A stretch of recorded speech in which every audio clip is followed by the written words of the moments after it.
Selamat pagi murid-murid Ibu semuanya. Gimana kabarnya di masa pandemi corona ini? Luar biasa kan anak-anak Ibu? Nah, hari ini kita akan belajar tematik tema 1 dari subtema yang ketiga, pembelajaran yang kelima. Nah, jumpa lagi bersama dengan Ibu Wali kelas 5 SD Negeri 9 Sijambur, Ibu Novayanti Simbolon. Nah, kita lanjut materi kita ya anak-anak. Adapun materi pembelajaran kita hari ini adalah yang pertama, kita nanti akan membahas kelainan atau gangguan atau penyakit otot manusia. Setelah itu kita juga nanti akan membahas tentang penyakit salah bantal dan bagaimana cara mencegahnya. Yang ketiga, materi kita adalah ciri-ciri komik yang baik. Nah, siap kan untuk belajar hari ini? Ibu harap semuanya siap dan masih semangat. Nah, kita masuk pada materi kita yang pertama, yaitu macam-macam kelainan, gangguan, dan penyakit otot manusia. Nah, anak-anak Ibu juga bisa membuka buku tematiknya, tema 1, subtema yang ketiga, pada pembelajaran yang kelima. Apa saja itu penyakit-penyakit otot manusia?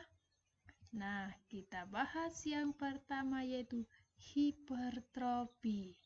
Nah, kalau sudah dinamakan hiper, berarti sudah bisa kita bayangkan bahwa itu adalah yang berlebihan. Namanya hiper, ya kan anak-anak Ibu? Jadi hipertrofi itu adalah kelainan otot yang membesar dan menjadi lebih kuat karena sel otot diberikan kegiatan ataupun aktivitas yang terus-menerus secara berlebihan.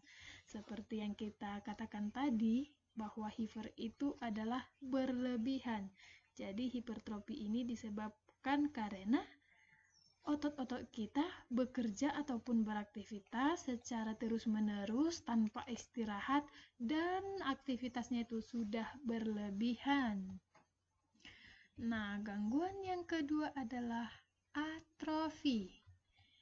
Apakah itu atrofi? Nah, atrofi yaitu suatu kelainan otot yang mengecil, melemah, serta fungsi otot yang menurun. Apa penyebabnya? Nah, atrofi ini disebabkan oleh adanya penyakit polimielitis yang dapat merusakkan sel saraf pada otot. Nah, di sini ada nih dinamakan penyakit polimielitis. Nah, penyakit polimielitis itu adalah suatu penyakit yang disebabkan oleh bakteri yang nantinya bisa merusak sel-sel saraf pada otot, bahkan bisa mengakibatkan kelumpuhan. Nah, yang ketiga adalah stiff. Stiff ini juga sering dikatakan dengan kaku leher. Pasti kita semua di sini sering mengalami yang namanya kaku leher atau leher kita terasa tegang. Nah, kaku leher atau stiff ini yaitu kelainan otot karena adanya peradangan otot trapesius leher. Akibat apa? Nah, akibat gerakan yang menghentak secara tiba-tiba atau salah gerak.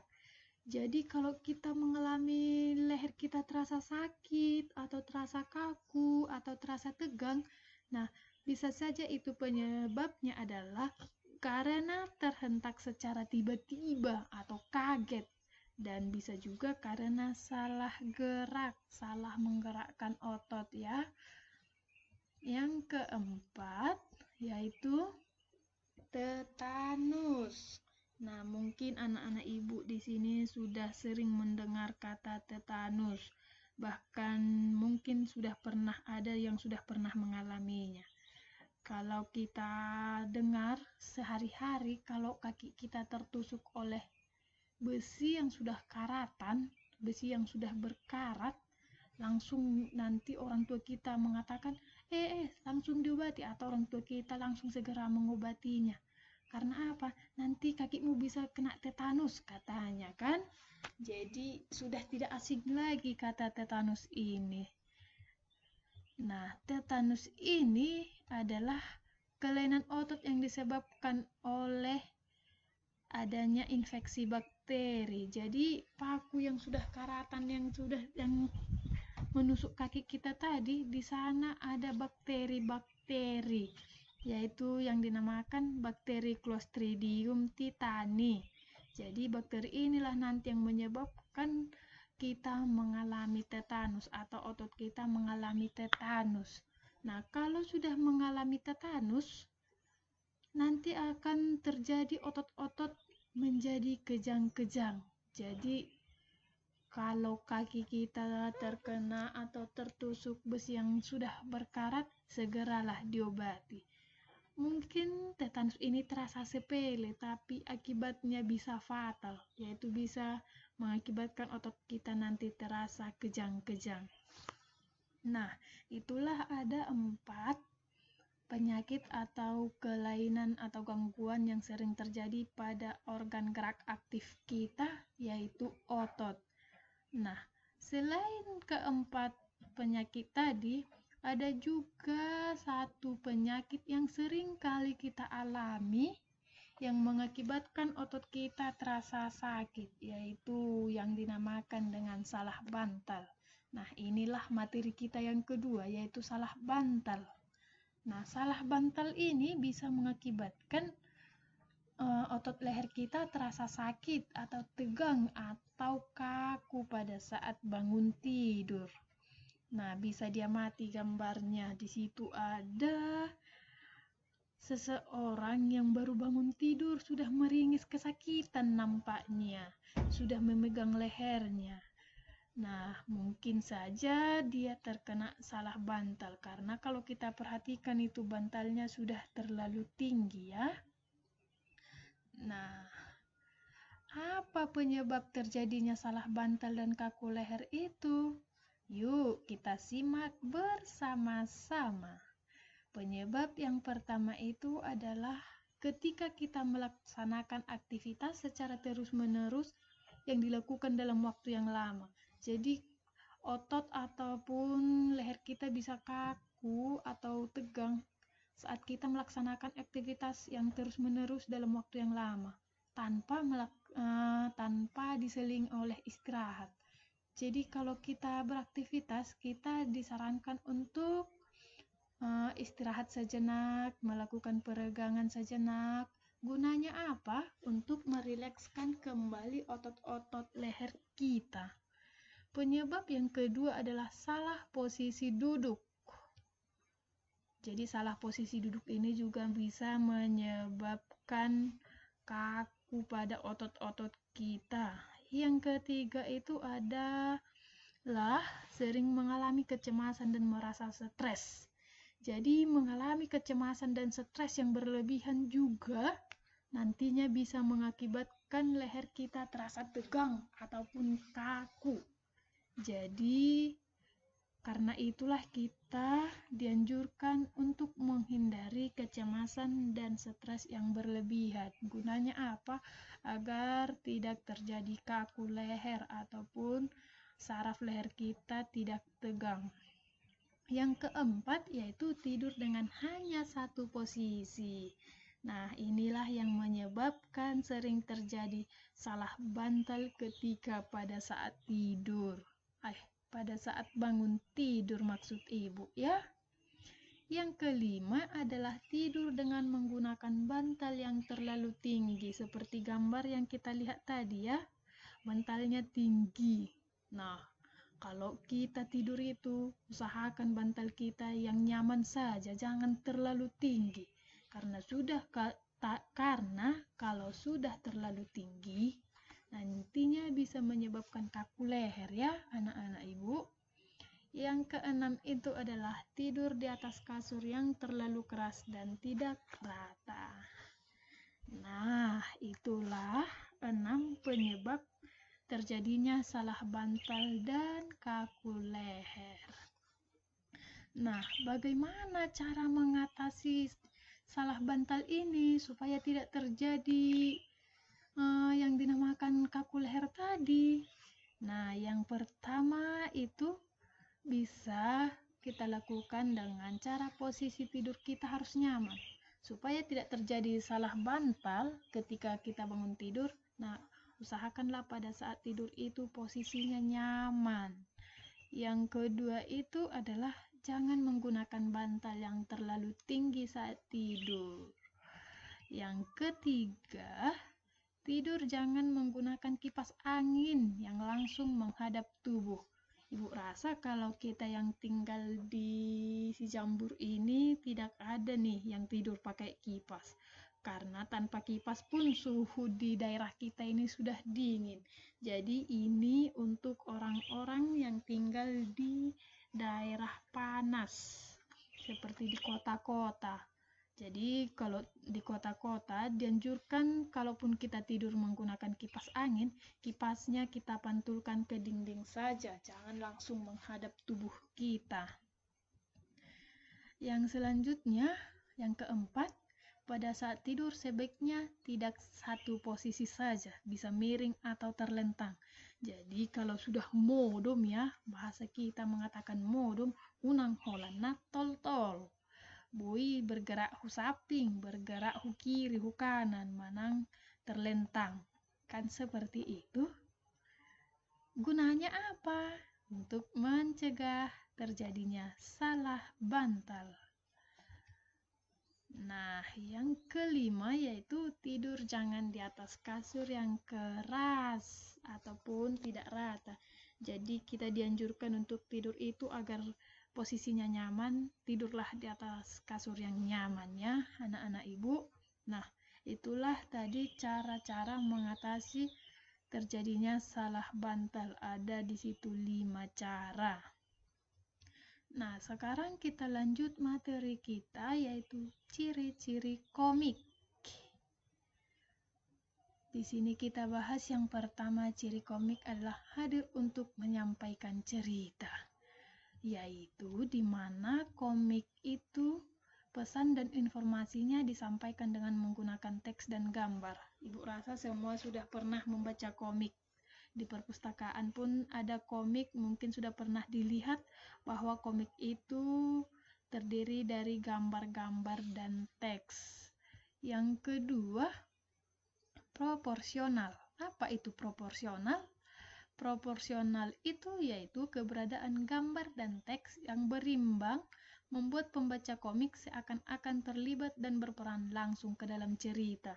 Jadi kalau kita sudah membaca komiknya, kita merasa bahwa salah satu pemeran komik itu adalah kita. Itulah yang dinamakan dengan proporsional. Yang ketiga yaitu menggunakan bahasa percakapan, di mana bahasa yang digunakan dalam komik itu adalah bahasa percakapan. Ada di sana nanti tokohnya A, si B. Jadi si A dan si B ini melakukan percakapan tentang suatu masalah. Dan bahasa yang digunakan juga dalam komik itu biasanya bahasa sehari-hari. Tujuannya agar pembaca mudah untuk memahami apa pesan atau apa isi dari cerita yang dipaparkan dalam komik. Yang keempat itu biasanya komik itu bersifat kepahlawanan, yaitu di mana pada umumnya isi cerita komik akan cenderung membuat pembaca mempunyai rasa atau sikap kepahlawanan. Yang kelima, penggambaran watak secara sederhana. Jadi dalam komik itu penggambaran watak tokohnya itu sederhana, tidak berlebihan. Tujuannya apa? Agar pembacanya mudah memahami isi cerita dan menangkap pesan yang akan disampaikan dalam cerita. Kalau nanti komiknya dibuat rumit, pembaca nanti bisa saja mengalami kebingungan. Jadi komik itu dibuat tujuannya adalah untuk memudahkan pembaca memahami isi daripada cerita, bukan malah mempersulit ya anak-anak ibu. Dan yang keenam adalah menyediakan humor. Jadi komik itu dibuat berisikan humor, yang dimana komik itu selalu bersifat jenaka ataupun bersifat lucu ataupun berisi lelucon yang disajikan secara lugas. Tujuannya apa? Supaya mudah dipahami oleh pembaca, dan biasanya humor yang disajikan sering terjadi dan ada di masyarakat. Jadi humor-humor yang disajikan dalam komik itu adalah kejadian-kejadian yang sering terjadi di masyarakat. Nah, itulah ada 6 ciri-ciri penulisan komik. Nah, sekarang coba kita lihat. Ini contoh komik sederhana. Yang dikatakan tadi bahwasanya komik itu menggunakan bahasa sehari-hari, menggunakan bahasa percakapan, terus wataknya sederhana, terus berisi gambar dan cerita, dan ada juga itu bersifat humor. Nah, kalau kita perhatikan itu ada percakapan si Ben dengan temannya perempuan ya. Kata si Ben, salah bantal sering terjadi pada saat bangun tidur. Terus ditanya sama temannya, apa penyebabnya Ben? Dijawab si Ben lagi, penyebabnya adalah salah bantal. Penyebab salah bantal adalah salah posisi tidur. Maaf ya. Terus yang selanjutnya dijawab lagi nih sama temannya. Apabila sudah terkena salah bantal, sebaiknya segera diobati. Manusia memang aneh. Bantal yang tidak tahu apa-apa malah disalahkan, kata si Ben sambil tertawa. Nah, kalau kita sekilas sudah membacanya, apakah kita bisa memahami apa sebenarnya yang dibahas si Ben dan temannya ini? Kalau kita perhatikan yang pertama, bahasannya adalah salah bantal sering terjadi pada saat tidur. Salah bantal disebabkan oleh salah posisi tidur. Apabila sudah terkena salah bantal, segeralah diobati. Itulah pesan yang disampaikan oleh komik tersebut. Nah, demikianlah materi pembelajaran kita hari ini. Ibu harap semoga anak-anak ibu semuanya mengerti dan memahami materi kita hari ini. Sekian dan terima kasih. Semoga bermanfaat. Horas.